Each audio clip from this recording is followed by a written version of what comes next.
Eu quero saudar a Igreja do Senhor Jesus com a sua gloriosa paz e as pessoas que estão nos assistindo através do YouTube, Igreja do Evangelho da Graça, do Facebook e também do Instagram, que esta mensagem possa ajudá-lo nesta caminhada tão difícil.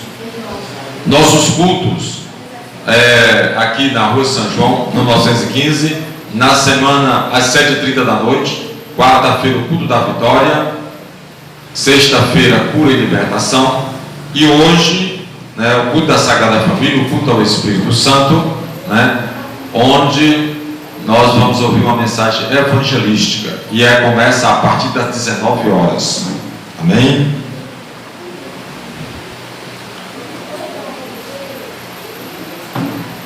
Então diz assim a palavra do Senhor.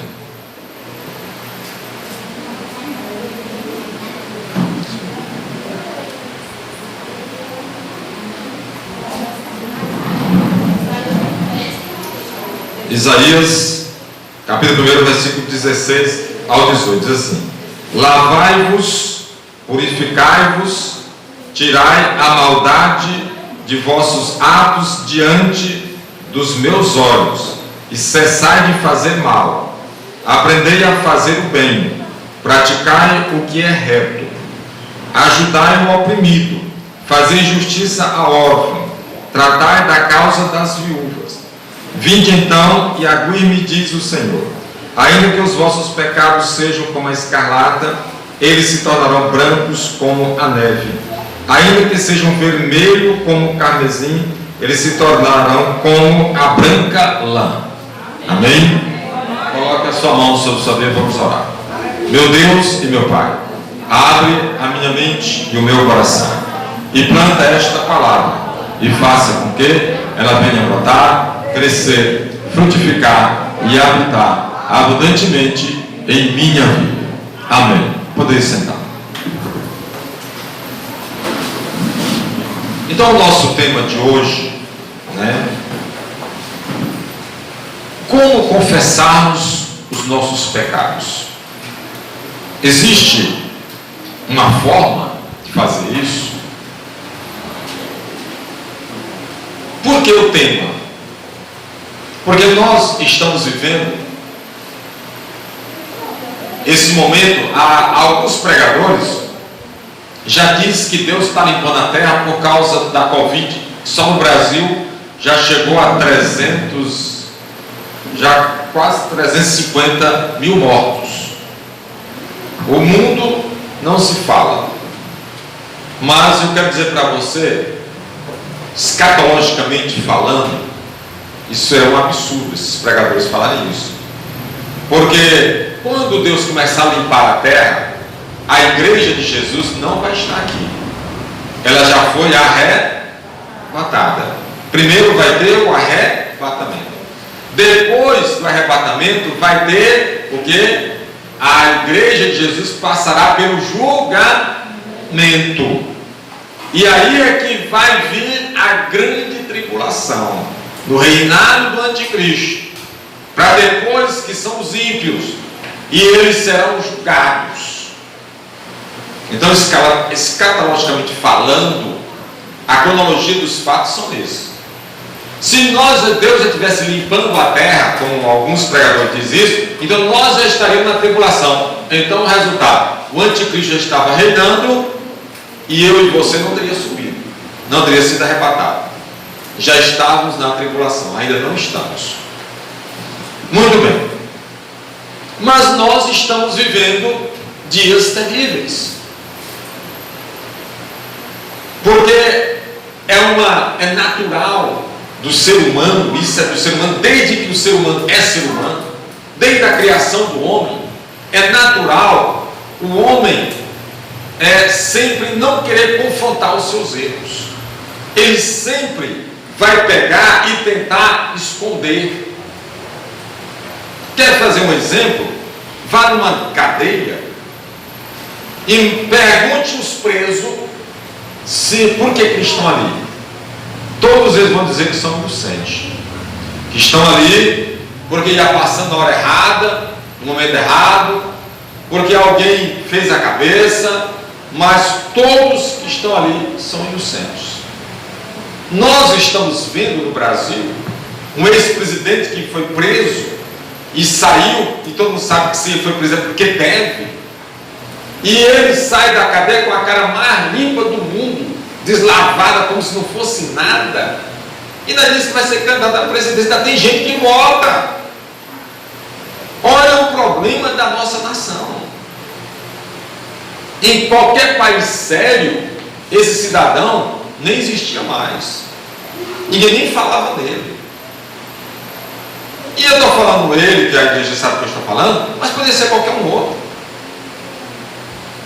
É só ele? Claro que não.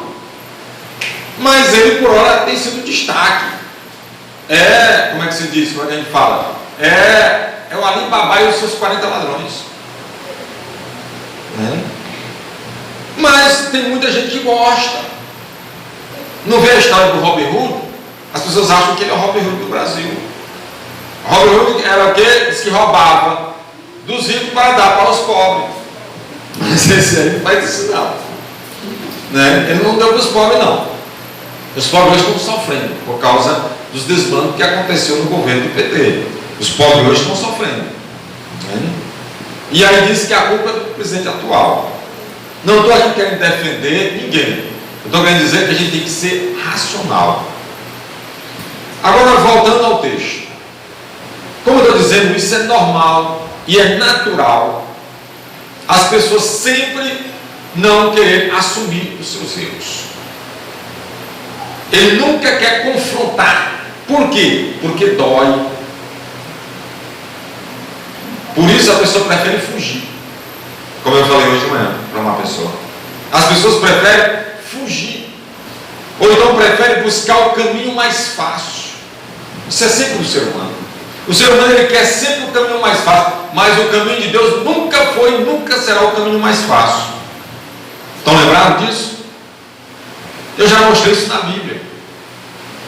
Quando Deus levantou Moisés para tirar o povo do Egito, se levasse pela terra dos filisteus, era 40 quilômetros do Egito para chegar em Canaã. Levava 15 dias de viagem. Deus levou o povo para onde? Para o deserto, onde o povo passou 40 anos. 40 anos. E por causa que aquele povo murmurava e reclamava, todos morreram no deserto, até Moisés. Todos os que saíram do Egito, ninguém entrou na terra prometida. Inclusive nós falamos isso na aula de ontem. Ninguém. Nem Moisés. Porque Moisés, uma certa vez, agoniado pelo povo, ele também murmurou. E por causa disso, Deus disse: você não vai entrar na terra prometida. E Moisés clamou, disse: não vai. E não entrou. Nenhum dos que saíram, quem entrou na terra prometida foram os seus descendentes. Então, meus amados, isso é normal do ser humano. O pecado, por exemplo, essa palavra pecado, ela está sendo riscada do nosso vocabulário. Por que será? Ninguém fala mais em pecado. Nós estamos vivendo num mundo em que tudo pode. É a inversão de valores. O ex-presidente falou num discurso do Rio de Janeiro, dizendo que os ex-governadores que estavam presos por corrupção, isso era uma injustiça, que eles não eram para estar presos, que roubaram milhões, e que o cara que rouba um celular que até mata, ele é uma vítima da sociedade que não é para ir para a cadeia. E tem um caso agora recente, de um ladrão que foi roubar na padaria, e o dono da padaria era novo e forte, pegou o ladrão e taca, o cara está preso, depois está preso, agora ele entrou na justiça processando, porque ele disse que apanhou muito. E aí eu vi entrevista do advogado do ladrão, o rapaz mandando, quer dizer que o cara está querendo processar, é porque ninguém pode fazer justiça com as próprias mãos. Quer dizer, ele podia matar, inclusive ele disse que estava defendendo a irmã dele que trabalhava na padaria, a mãe dele, que é deles, a padaria era deles, ele entrou armado, então ele podia matar, não tinha problema nenhum. E aí o rapaz pergunta para o advogado: já pensou se todo ladrão agora entra na justiça? Ele disse: é verdade. O próprio cara, ele começa a se atrapalhar. Mas por que as pessoas fazem isso? Porque não tem mais escrúpulo. É uma sociedade doente. Nós estamos sempre... Agora, o grande problema, que é exatamente isso que eu vou entrar, o materialismo. As pessoas se preocupam com o dinheiro, precisa ganhar dinheiro para levar o pão para dentro de casa. E ele não se importa como vai fazer isso, ele quer o dinheiro. O advogado, ele faz isso. Eu conheço um advogado que ele disse que ia defender um estuprador, só ia defender porque o estuprador, ele tinha certeza que ele não era estuprador. Então ele já era Deus. Já sabia que o homem não era. A polícia, tudo confirmou que ele era, e ele disse que ia defender porque sabia que ele era inocente. Então já era Deus, né? Mas o problema não é isso, é porque é o dinheiro que ele ia ganhar para defender. E aí a pessoa não quer dizer isso, usa outros termos. Isso é a sociedade que nós estamos vivendo. As pessoas estão preocupadas com o emprego, estão preocupadas com a casa, estão preocupadas com a saúde. Então as pessoas estão preocupadas com o materialismo que reina. Não estou dizendo que você não tem que se preocupar, mas você não pode colocar isso em primeiro lugar, como nós falamos isso sexta-feira. Agora, e aí por causa disso, veio o vazio, as pessoas se sentem vazias, e aí no vazio vem o quê? Os hábitos e vícios que fazem você confrontar a moral, né? E todo aquele conhecimento moral que você tem, ele é jogado por terra através do confronto dos vícios e dos maus hábitos. Por isso é que uma certa vez uma pessoa chegou para um crente e disse assim: eu não consigo sentir o peso do pecado como vocês dizem. E aí o crente foi sábio e disse: é mesmo? Disse: não, eu sei que eu sou pecador, mas eu não sinto esse peso. Você disse que o pecado tem um peso, eu sinto isso. Aí a pessoa foi muito sábia, ela disse: quando você pega um balde d'água e carrega ele, você sente o peso, não sente? Sim. Mas se você estiver dentro da piscina, você sente o peso da água? Não.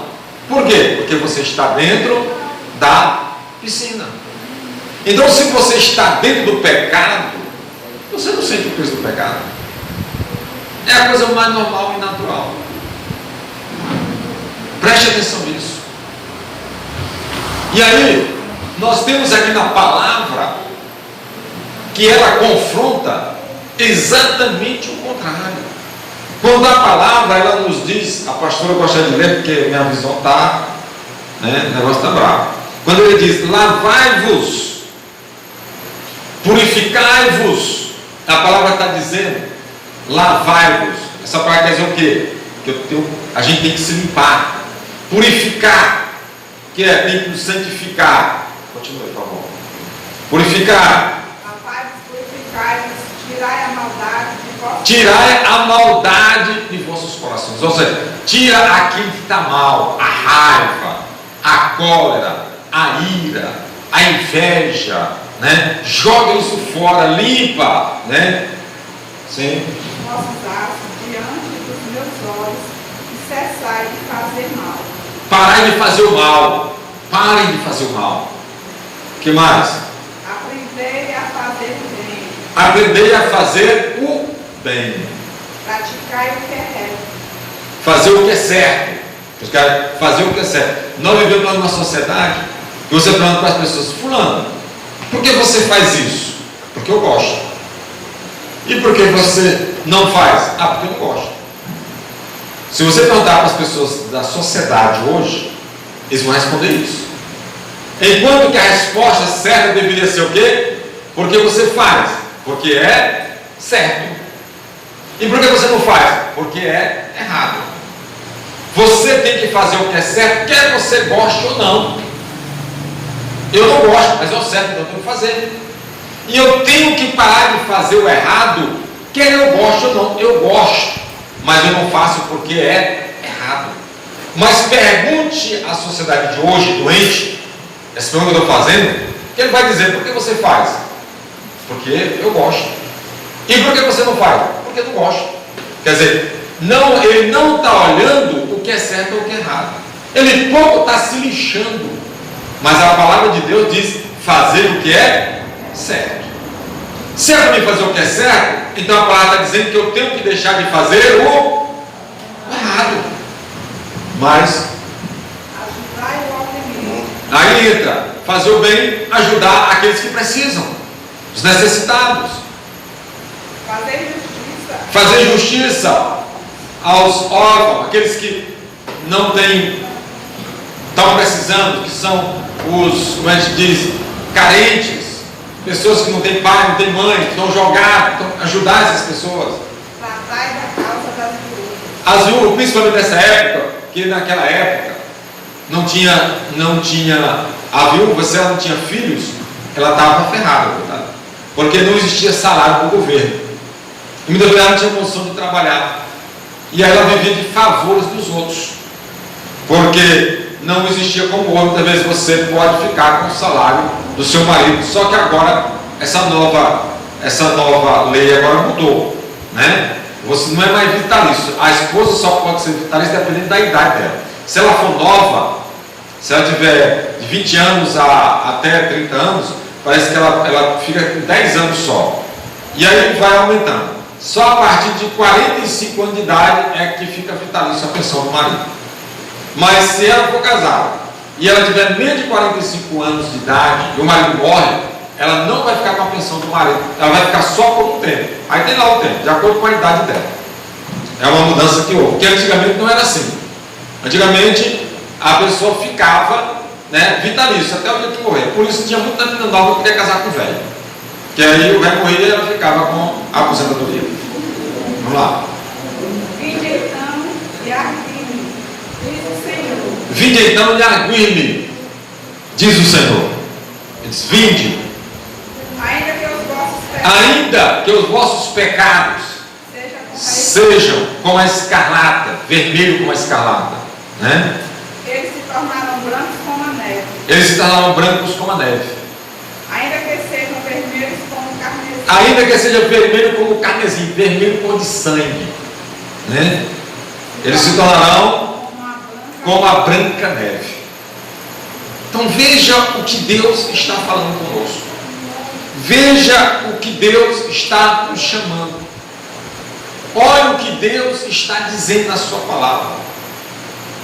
Nós somos confrontados, nós somos convocados a confessarmos os nossos pecados, a ir até Deus.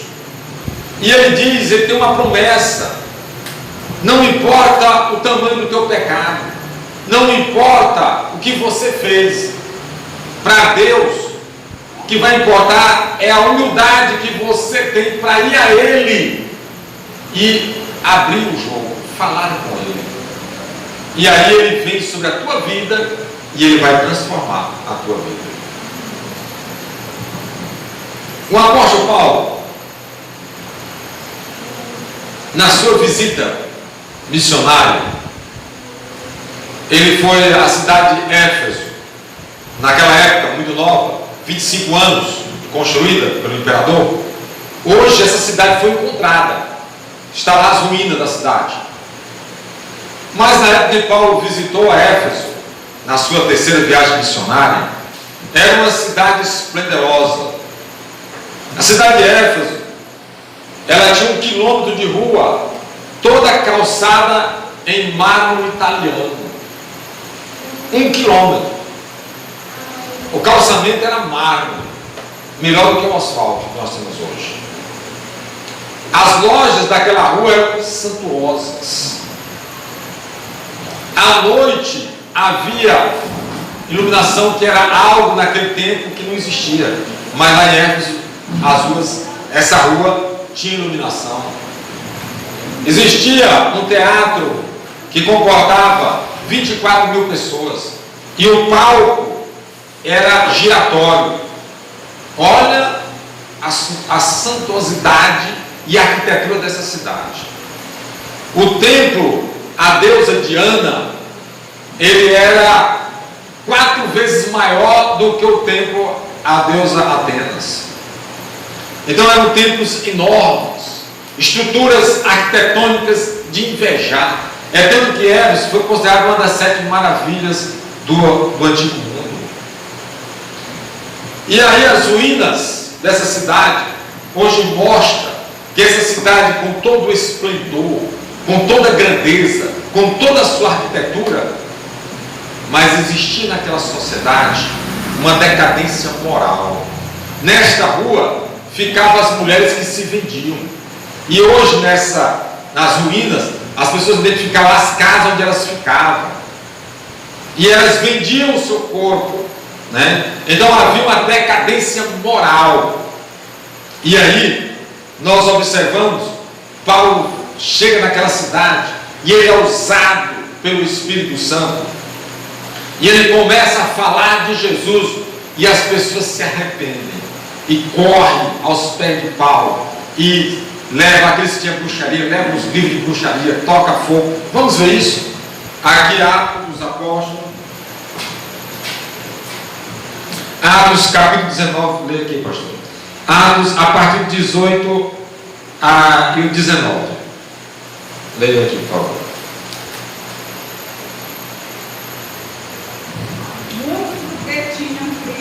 Muitos que tinham crido vinham, né?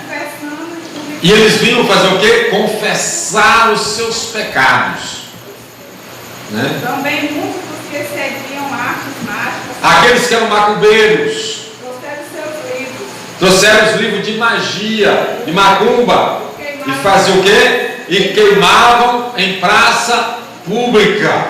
O que mais? E feita a conta do seu preço, acharam que montava a 50.000 peças de prata. Aí já vai pegar outra coisa. Então veja só. Olha o que as pessoas fizeram. Quando Paulo chega lá e começa a pregar esse Jesus, as pessoas se arrependiam e corriam aos pés dele, confessavam os seus pecados. Aqueles que tinham magia negra, livros, levavam e queimavam. Aqueles que tinham mais de escultura levavam e quebravam tudo aos pés de Paulo, né? Porque houve a confissão e o arrependimento. Exatamente isso aconteceu lá em Éfeso, né? Nessa suntuosidade.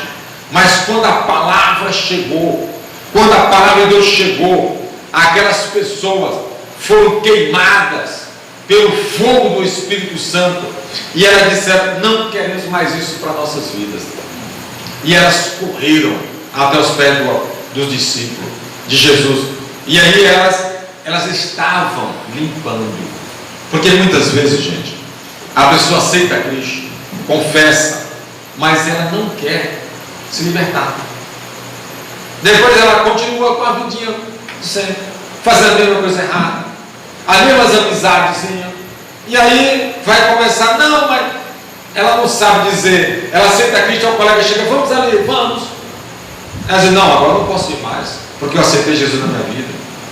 Não, isso eu não posso mais assistir, porque eu aceitei Jesus na minha vida. O que nós mostramos que esta cidade decadente, quando ela chega a palavra com Paulo, ao arrependimento, e tinha uma prática, além da decadência moral, tinha uma prática de feitiçaria. Lá existiam muitos templos da deusa Diana e outros da deusa Atenas, e as pessoas adoravam esses deuses. Isso era toda a prática dessas duas deusas, estava sobre aquela cidade. E aí, quando Paulo leva a palavra, as pessoas se arrependem, mas elas se arrependem de verdade. Elas chegam ali e dizem assim: eu quero acabar com isso. Queima os livros, quebra as imagens e escultura, para depois não estar deixando nada para depois. Porque o grande problema nosso é que a gente diz: não, eu tenho uma vida aqui errada, um namoro meio errado, mas aí eu aceito Jesus e aí continua.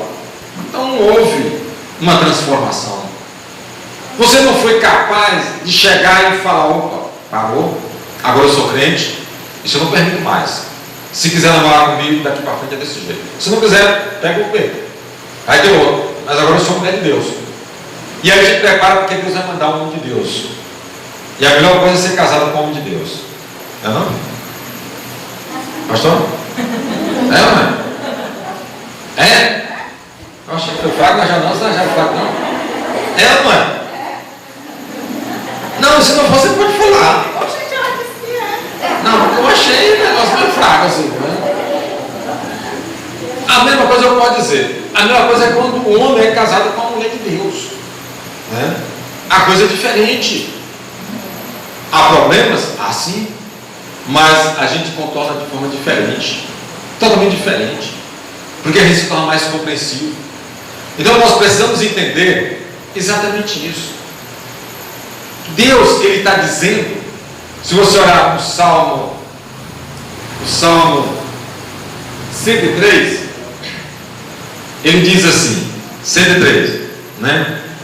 Ele fala: como está longe o Oriente do Ocidente, assim afasta Deus de nós as nossas transgressões. Está dizendo que Deus afasta de nós as nossas transgressões. Quando isso acontece? Quando nós vamos até Deus e confessamos nossos pecados. Por isso que o tema foi: como confessarmos os nossos pecados? Simplesmente abrir o teu coração. Pecar, todo mundo peca. Cair, todo mundo cai. O problema é saber se você vai se levantar. Porque o cair é do homem e o levantar é de Deus. Nós precisamos ter coragem para se levantar e andar com Deus. Porque a partir da hora que eu andar com Deus, eu não vou cair. Eu não vou cair mais. A partir da hora que eu for andar com Deus, eu não caio mais. Por quê? Porque eu estou andando com Deus. E se eu ando com Deus, Deus vai me pegar pela mão e vai me segurar e vai me guiar. Se eu cair, é porque eu me soltei da mão de Deus. Você pode ter certeza. Porque se você tivesse agarrado na mão de Deus, não cairia. Agora preste atenção. Isso é interessante. É que um jovem teólogo chegou na igreja para pregar. E nessa igreja tinha uma irmã que disse que tudo que ela perguntava a Deus, Deus revelava para ela. E esse jovem teólogo, pastor, chegou para a irmã e disse: irmã, eu soube que a senhora, tudo que a senhora pergunta para Deus, Deus lhe diz. Ela disse: é verdade, pastor. Aí está, pois eu só acredito. Se ele disser para a senhora que quando eu comecei o ministério eu cometi um pecado e eu já me arrependi, Deus sabe disso. Agora eu quero saber que ele diga para a senhora qual foi o pecado. Se ele disser, eu acredito na senhora. Tá bom. E o pastor começou a pregar. Tá, quando ele terminou a mensagem, foi até a irmã e disse: e aí, irmão, Deus respondeu a sua pergunta? Você perguntou essa pergunta aí?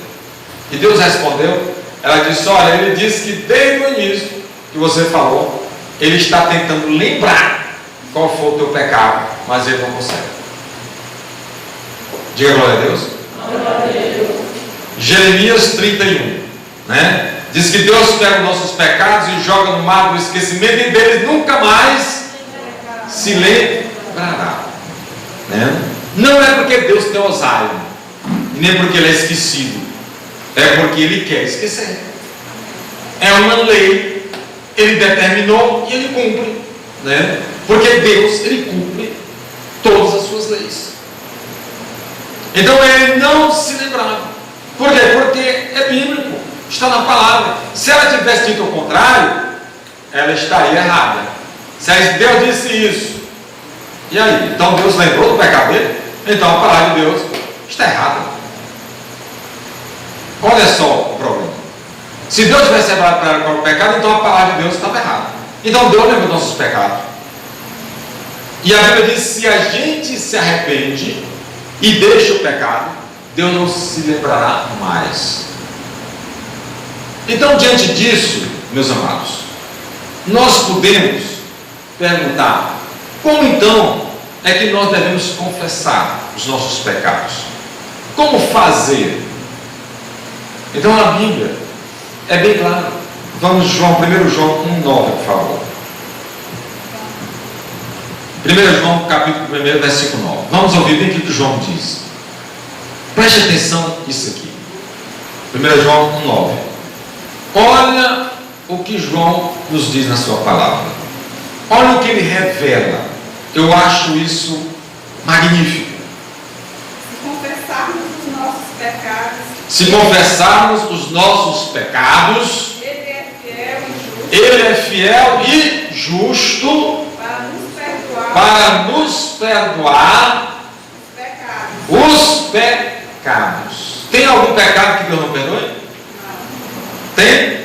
Aqui está dizendo que só aqueles pecadinhos, porque para Deus não tem pecadinho. Você já viu que para Deus não existe pecadinho? Ah, pastor, mas tem uma igreja aí que tem os pecados mortais. Isso aí é coisa do homem. Para Deus não existe pecados mortais. Então, nos purificar de toda injustiça. Está vendo? Além dele nos perdoar, né, ele ainda nos purifica das injustiças que são levadas, que todo pecado, ele leva você para a injustiça. Vocês somos julgados. E aí então ele diz que ele nos purifica das feridas causadas pelo pecado. Porque todo pecado abre feridas. Então a ferida vai sarar, a cicatriz vai ficar, né? Mas vai ficar só a cicatriz, aquela ferida vai sarar. Por quê? Porque nós seremos purificados. Então, meus amados, como fazer? Ir até Deus, abrir o nosso coração, falar: Senhor, eu não quero mais fazer isso. Eu não tenho mais condição de viver pecando. Porque muitas vezes a igreja não sabe, o pastor não sabe, mas você sabe, e Deus sabe o teu pecado. Você pode até esconder da sociedade, esconder de todo mundo, mas você não pode esconder de Deus e de você próprio. Está ali estampado na cara. Então, Deus, ele diz o quê? Abre o teu coração. Jesus não vai te julgar. Ele não vai chegar e dizer: oh, irresponsável, eu morri por você que tu peca. Não, pelo contrário. A Bíblia diz que ele vai compreender. Ele vai nos perdoar, desde que eu tenha humildade. Olha isso aqui, a humildade, porque para pedir perdão tem que ter humildade. Desde que eu tenha a humildade de abrir o meu coração, confessar os meus pecados e me arrepender, porque tem que ter arrependimento. E aí sim, ele perdoa os meus pecados.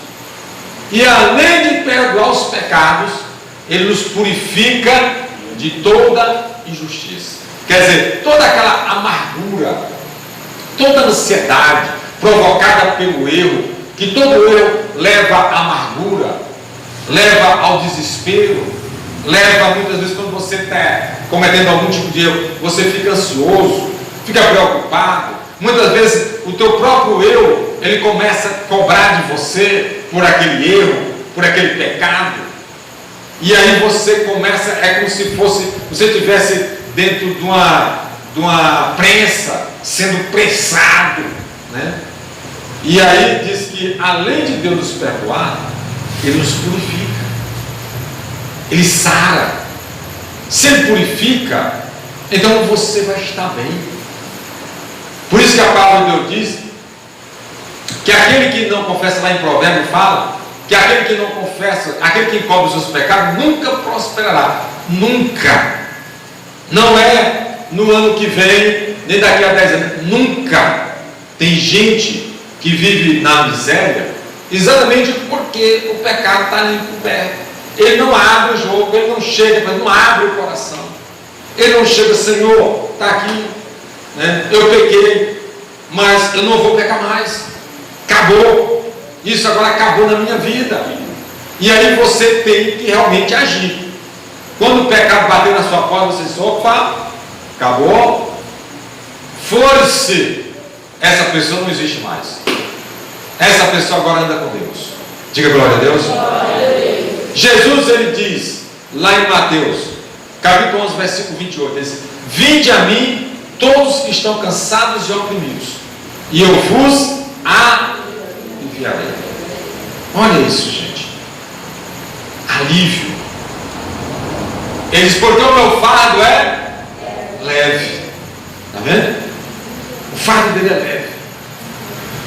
Então, Jesus, ele está chamando todo mundo que está doente, todo mundo que está preocupado, todo mundo que vive em pecado, na prática do pecado, todo mundo que está doente, todo mundo que está preocupado, todo mundo que está ansioso, diz, vem a mim, vem do jeito que você está, e eu vou fazer o que? Eu vou botar mais peso, eu vou pisar na tua cabeça, eu vou botar mais, vou te imprensar numa prensa. É isso?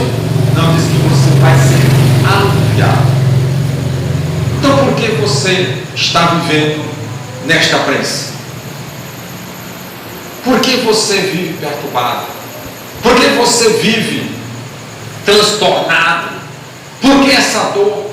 Se existe um Deus que está nos chamando dia e noite, vem que eu quero te aliviar, vem que eu quero resolver o teu problema, vem que eu quero transformar a tua vida, vem que eu quero transformar a tua família, eu quero agir neste negócio, eu quero agir neste problema, eu quero transformar. Vem, ele está chamando, e ele está chamando de braços abertos. Ele te chama, ele me chama, e ele está te chamando como você está. Ele não quer saber, né, a condição que você está, ele quer que você venha do jeito que está, para que haja a transformação. O que diz lá em 2 Coríntios 5,17? O que é que diz? Se alguém está em Cristo, nova criatura é, nova. As coisas velhas se passaram, ficaram lá para trás. Eis que tudo se fez novo. Pra cada noite que você passou aflito, o seu gemido será substituído por um hino de vitória. Não serve agora.